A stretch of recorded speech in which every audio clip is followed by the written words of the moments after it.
everyone, welcome back to my channel. My name is Gwen, and today I'm going to do a series review. The series I'm going to be reviewing today is A Chorus of Dragons by Jenn Lyons. You can see them all above me. I thought it was going to be a really good shot, and then I'm realizing I'm slightly in front of the books. But we're going to talk about this series because I've done some reading vlogs with these books, and I thought what better way to end this series and talking about it by doing a dedicated video to this series. I'm going to start with a summary, my overall star rating, and then who this series is for, and then we'll jump into the nitty-gritty. The summary of this series at its most simple form is you are following a character named Kieran who somehow is attached to or related to a god that nobody wants to awaken. If this god awakens, it is known that he will destroy the world that they reside on. This obviously isn't a good thing, and so the entire series explores Kieran's journey with making friends and love interests and dealing with family, and how all of that wraps up into either defeating or giving into Valkaroth. So, with that being said, my overall series review is a 3.75. I'd recommend this series to those who are going from YA to adult high fantasy, or if you're coming from romantasy and want to see if you would enjoy adult epic fantasy. There is enough romance in the plot that I think both parties would enjoy, along with a solid plot. I wouldn't say that's easy to follow along, but directive enough that you'll get the feeling of reading an adult high fantasy series. Okay, with that being said, let's get into the nitty-gritty. What was this series like? My thoughts and opinions on everything. Let's go. So first I'm going to start with the fact that I read the very first book, this one right here. I read that back in 2020. I don't have much memory of reading it besides the fact of what I videoed with my reading vlog, and that seemed to be I hated it until I didn't, and then I gave it a 4.5.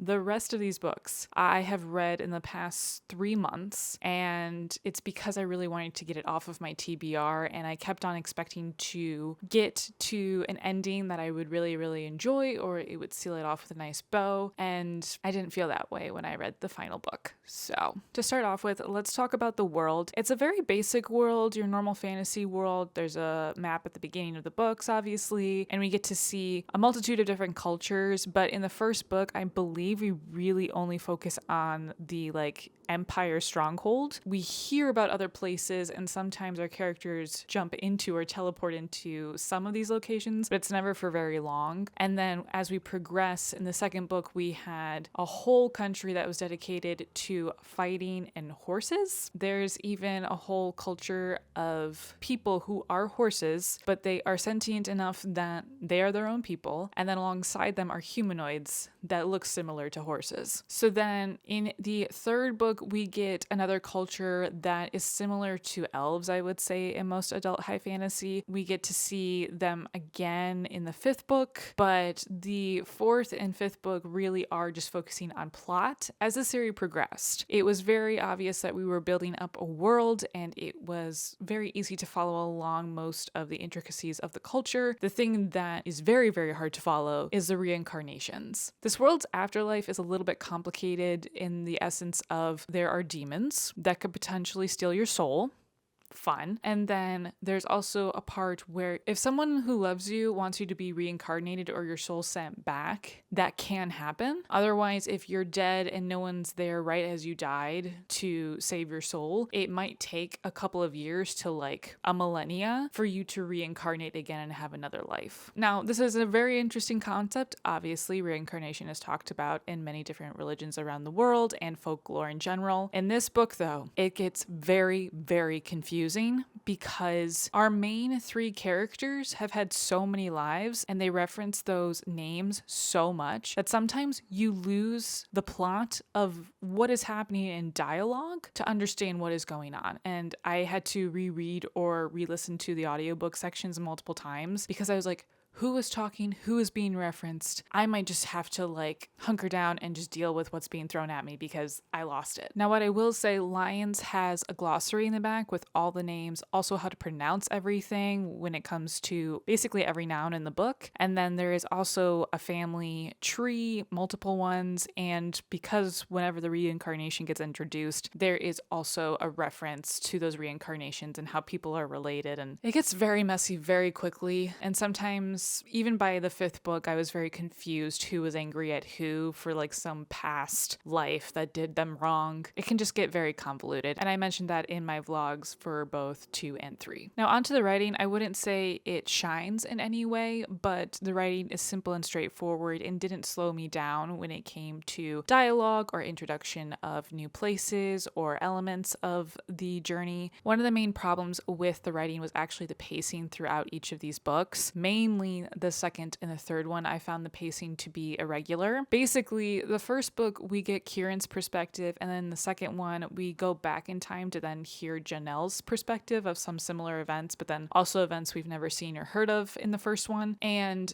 that pacing, you can go to my reading vlog and see that one was really difficult to plow through, and it felt like until we hit page 400, the book finally flowed again. And that's really disappointing. When it came to book 3, it was better, but the problem with book 3 and 4 was we had this factor of constantly looking back on what just happened, whether it was like a week ago or 2 weeks ago. We had characters kind of calling out to the reader or whoever was going to be reading these that we need to reflect on what just happened. So here's what happened. And sometimes that also didn't help with pacing. Speaking of characters talking to the reader, there is a fun thing in these books, which is footnotes. And this isn't the first time a fantasy series has added footnotes to give more commentary on the lore or give more commentary to the person that is referencing these footnotes. But if you do the audiobook first without realizing there's footnotes, you're going to be very, very confused because for whatever reason, when they recorded these audios, they didn't ever ask the narrators to be like, hey, how about pause here, say footnote, read the footnote, and then say end of footnote or something like that, and then go on. You really have to understand which character is actually writing the footnote, and then you'll hear the difference. It's subtle sometimes, and that's not the greatest thing when it comes to an audiobook. And specifically, if you don't realize that in the first book, and it gets really, really difficult to follow as an audio. So it's better to pick up the physical book before you jump into the audio, just so you can get used to it all. I didn't mind the footnotes until it got to the fifth and final book, and that's when I realized there was a problem with having these footnotes along with the reincarnation lore in this series. And that is, I realized that no one was going to die. It's really hard to have a series grip you if none of the main characters or none of the secondary characters are permanently going to die, because everyone loves each other so much. Of course, they will want to save everyone in some capacity. And because reincarnation exists, and some people are really on good terms with some of these gods, it's very easy to save a friend. Because this was so heavily referenced all the time, and everyone was constantly like, well, we can just like get you back, it'll be okay. It never felt high enough stakes. Once I got to the end, I realized how much it didn't matter what happened at the end of this series, everyone was going to be fine. And I didn't really like that ending personally. I do think there should be consequences to the world almost dying. There should be some loss and a huge gain at the end if you do succeed in saving the world. I'm going to move on to characters now. And for characters, I don't want to go too much in depth, but just a couple of highlights. By the end, there I think is like 12 characters that you really need to know very well. And so if you were to read these books not back to back, you will forget about many a character and many of their stories. Once again, another way to be very confused. The other thing is Kieran. I mentioned him only in the summary and didn't mention anybody else, and that's for a good reason. It's very obvious that this series is solely based on his existence. If he didn't exist, there would be no story. All the other characters could have moved about their lives, but Kieran was kind of the focal point of the plot. So when it comes to these other characters who are helping Kieran, originally I thought it was going to be more friendship based, and what it turned into was a trio that works really closely together, and then everybody else. And personally, I preferred everybody else. The group of 3 that we got really irked me because it felt like all we were getting was their romance plot and then the plot, instead of getting the main plot and then their romance is part of that plot. It felt like they were teenagers and everyone else were adults, even though the majority of the characters were over the age of 20, some of them being in their 40s. Lyons does a great job when it comes to defining the characters and their voices. However, However, when it came to that trio, especially after book 3, it just became like they were their own world and they felt so separated from the rest of the group trying to solve these issues that it got kind of annoying to always have to deal with them. But because our main character was in that trio, you always had to be listening and paying attention to those chapters. You couldn't ignore them because the majority of the plot was also in those chapters too. This also brings up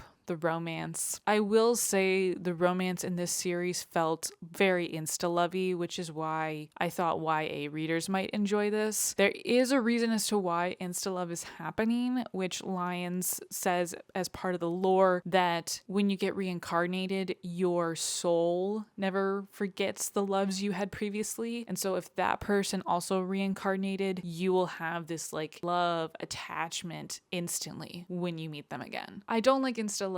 I like seeing the growth of a relationship bloom and that closeness, but it felt like the insta-love happened basically in book 1, but there was more of it happening in book 2. And then that's just all it was for the rest of the series. You just had to hold on and through all of that romance. I'm really trying to be nice about it, but it killed the vibes for me a lot when it came to the main story and plot. The other thing about romance that I really disliked was originally I thought everyone is just having their own lives. We won't hear much about like the secondary characters as much. No, we did, because every single character eventually got paired off. I'm not kidding you. By the end of book 4, everyone is in some type of relationship. Every single one. There is not a single character that is single and is just left alone. When it comes to all of the main POVs, all of them are romanced and usually by each other. So again, when I recommend this for YA and romantasy readers, it is because romance is so heavily secondary to the plot. Like they are married themselves. Even though there's like no wedding scene at the end or anything, it very much feels like they lived happily ever after. So at the end of this review, how do I fully feel about the series? I kind of feel lackluster. I really wish the 5th book had landed the climactic end of the world. But again, as I said earlier, because of the footnotes, because of the reincarnation, I realized we weren't going to get an ending that I was going to be satisfied with. And the fact that it felt like rainbows and butterflies came out at the end, I was like, oh.